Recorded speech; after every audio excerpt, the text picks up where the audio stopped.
Hey guys, we're back for another week of reading lessons, and we are diving in again to really paying attention to characters. Last week we worked on some practice with noticing what characters say and how they act, and we're going to continue that this week. I'm hopeful that you will choose to participate in one of our book clubs.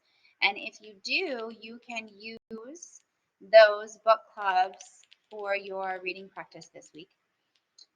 You've had a chance to watch Or Me already once before you're listening to Mrs. Bird. We're going to watch it again. And this time I'm just going to kind of stop and think out loud about my opinions of Wormy the pig, and he's the character in this video. And I guess as readers, guys, that's what I just really want to get across to you. The idea that authors paint a picture of a character and they give us all of these details, and it's up to us to form what I like to call big, bold opinions, just who this character is overall. So we're going to continue to stop and think about those words we can use to describe characters, and then what does that tell us about who they are. So I'm going to start and then make full screen so you can watch this with me. All right, here we go.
All right, I'm going to go ahead and stop right here. And at first, my opinions of Ormy, he is silly. I know that he really, really, really likes cookies, and I can tell because he is trying anything he can think of. My other opinions about him are that he is very creative. So he is using, trying lots of different ways to reach those cookies. He tried to use I guess it was like an ironing board, and he threw the bowling ball on, and that didn't work. And he piled up some books. Now he's using boxes to make stairs. And that tells me that he's a really creative thinker. He's got a problem and he is trying to solve it.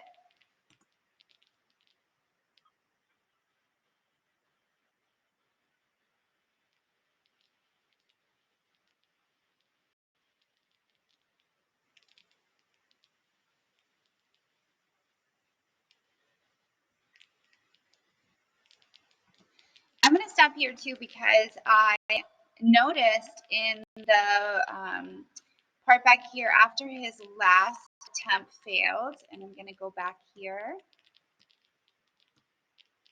If we look at his face, we can see like he's about to cry. So I'm noticing that there's a change in how he's feeling. And I think maybe the best word would be disappointed. And I know that sometimes I have been disappointed and feeling like I want to cry. And but he doesn't give up. So he has that moment where he gets upset, and then right away he's back at it with a new plan.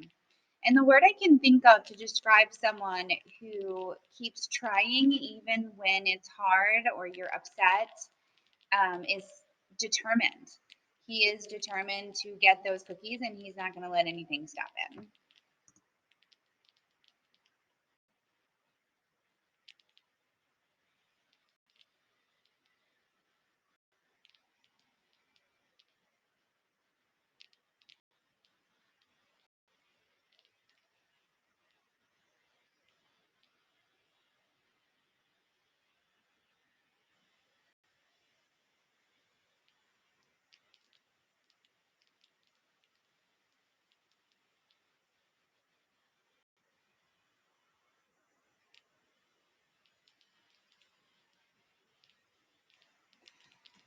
I have a new word.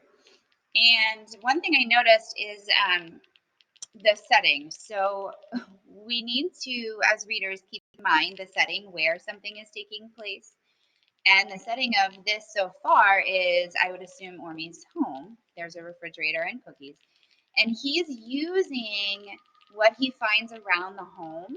So, books, the ironing board, he uses the plungers, um, boxes that were laying around, recycled boxes. And so he's using what he has in his environment to help him solve a problem. And I think the word that best describes that is resourceful, using the resources around him to help him solve his problem.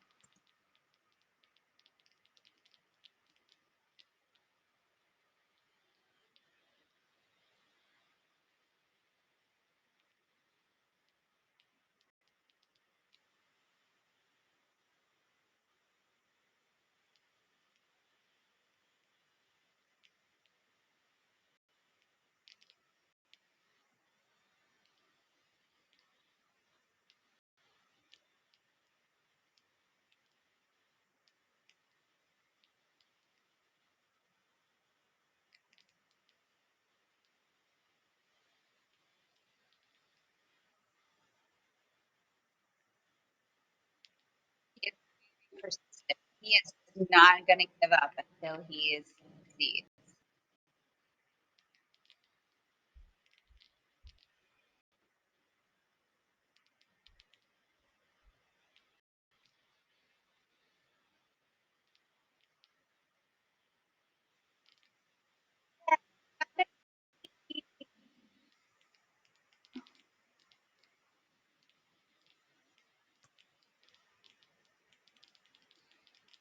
He is feeling very frustrated, and I don't blame him. That poor piggy.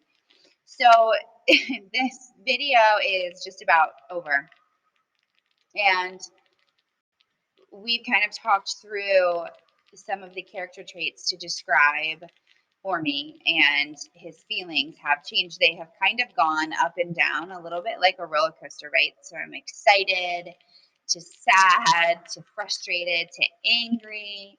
I think he's probably feeling really defeated right now. He finally got the cookies to fall off, and now the cookie jar lands on his head.